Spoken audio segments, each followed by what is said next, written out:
দুদিনের সফরে গোপালগঞ্জের টুঙ্গিপাড়ায় অবস্থান করছেন প্রধানমন্ত্রী শেখ হাসিনা। আজ তিনি অংশ নেবেন বেশ কয়েকটি কর্মসূচিতে।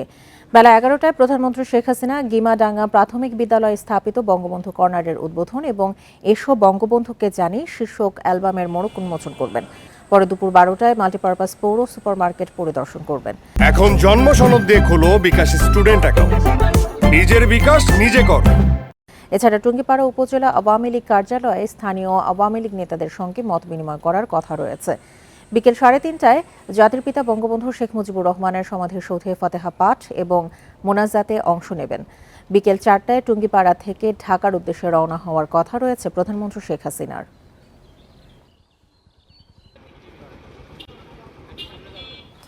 প্রধানমন্ত্রী গোপালগঞ্জ সফর নিয়ে আরো জানাতে যুক্ত হচ্ছেন আমাদের সহকর্মী প্রসূন কুমার মণ্ডল। প্রসূন, আজকে প্রধানমন্ত্রীর সফর নিয়ে বিস্তারিত কি তথ্য আছে আপনার কাছে?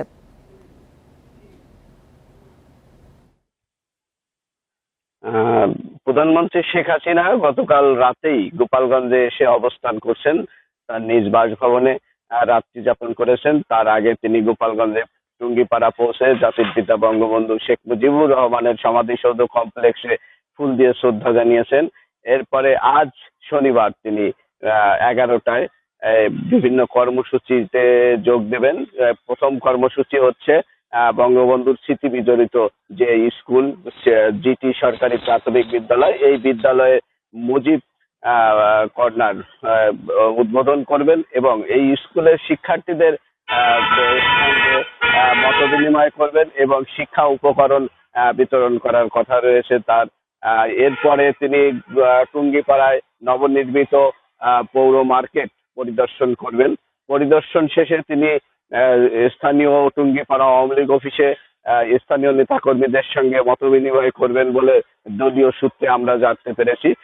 তবে জেলা প্রশাসন আমাকে জানিয়েছেন যে প্রধানমন্ত্রী শেখ হাসিনার এই 2 দিনের সফর নির্বিঘ্ন এবং নিরাপদ করতে আইন শৃঙ্খলা বাহিনীর পাশাপাশি বিভিন্ন ধরনের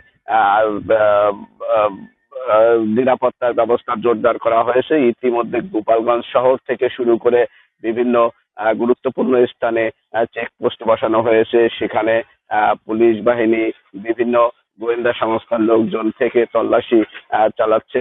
এই প্রধানমন্ত্রীর এই আগমনকে কেন্দ্র করে স্থানীয় নেতাকর্মীদের ভিতর একটি উৎসাহ উদ্দীপনা সৃষ্টি হয়েছে। প্রধানমন্ত্রী যতবারই গোপালগঞ্জে আসেন নেতাকর্মীরা উজ্জীবিত হয়ে ওঠেন। তারা প্রধানমন্ত্রীকে স্বাগত জানাতে রাস্তার দুধারে বা বিভিন্ন স্থানে তোরণ নির্মাণ করে তাকে স্বাগত জানান এবং সরাসরি বঙ্গবন্ধু সমাধিসৌধ কমপ্লেক্সে গিয়েও তারা প্রধানমন্ত্রীকে স্বাগত জানান। এই ছিল গোপালগঞ্জে প্রধানমন্ত্রী শেখ হাসিনার সফর নিয়ে 2 দিনের সফরের সর্বশেষ